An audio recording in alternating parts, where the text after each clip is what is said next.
being a grandparent?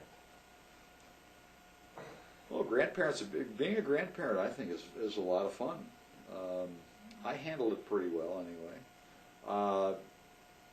It's a real treat when we go out and visit our grandchildren, where if they're in Wyoming or if they're in Utah or wherever they're at. It's been fun. Or even if they're just down the street. It's very fun to visit and play with the grandchildren. We've got them all to play frisbee golf and go fishing and stuff like that. So we have a good, and we go swimming together, and we play diving off the float boat and or the pontoon boat.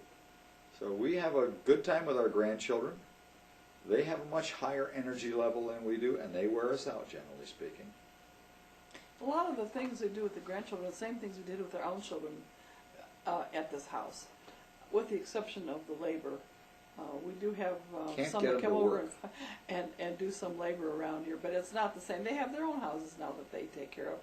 But they come and help us too around here, rake leaves, cut grass.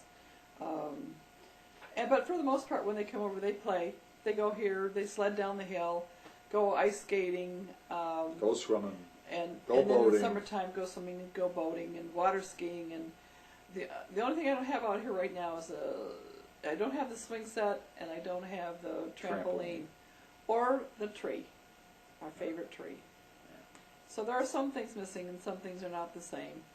But for the most part, we try to get some of the same things in for them that our kids had. And we don't have the big garden either anymore, or all the fruits. Nan is now growing a garden in front where our old garden used to be, and she makes an effort. She gets it planted, never gets it weeded.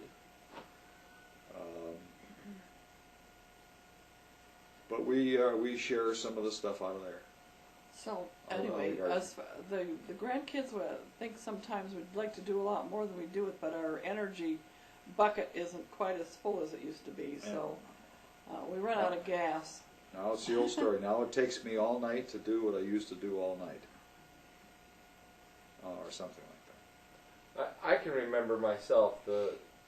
This was the place we always had people coming here. We rarely went other places. If there was a party to be had, it was had here. Mm-hmm. If we wanted to go to a friend's house, we had them come here. That's what I remember. Yep, everybody came here. A lot of people didn't like to have parties.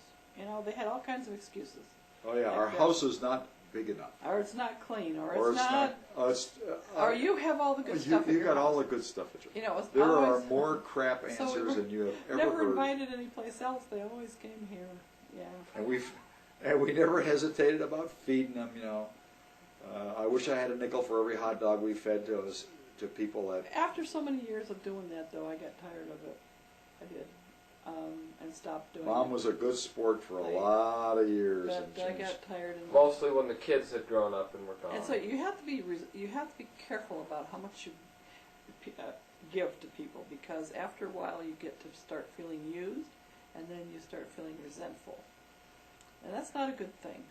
There should be some reciprocation. Yep. Not that you keep score on what you do for people and what they do for you, but if it's too lopsided, and you're doing everything, that's not a good thing. Bad.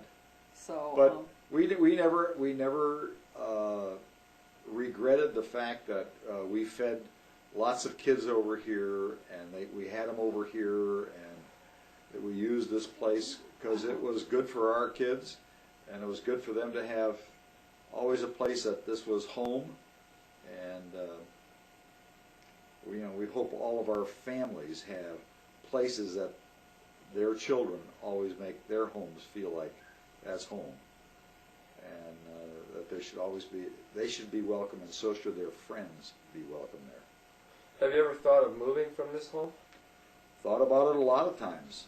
Yeah, about 10 years ago I started talking to Dad about moving to a smaller home. A condo. Well, yeah, so it could be freer to, because this is still a lot of work to take care of. It's a big house, and a lot of stuff to do on the property on the outside. So, but we decided we're going to live and die in this house. Your dad decided that was what he wanted. I said I wanted to go. And we don't use the basement anymore. We now save the basement as the Lichtenberg Travel Lodge. And so when our family comes to visit us, they always have a place to stay. And they have got complete facilities. They don't have to deal with us old fogies too often. And they can still play and have a good time. And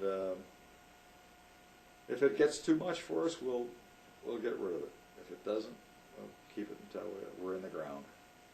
Okay,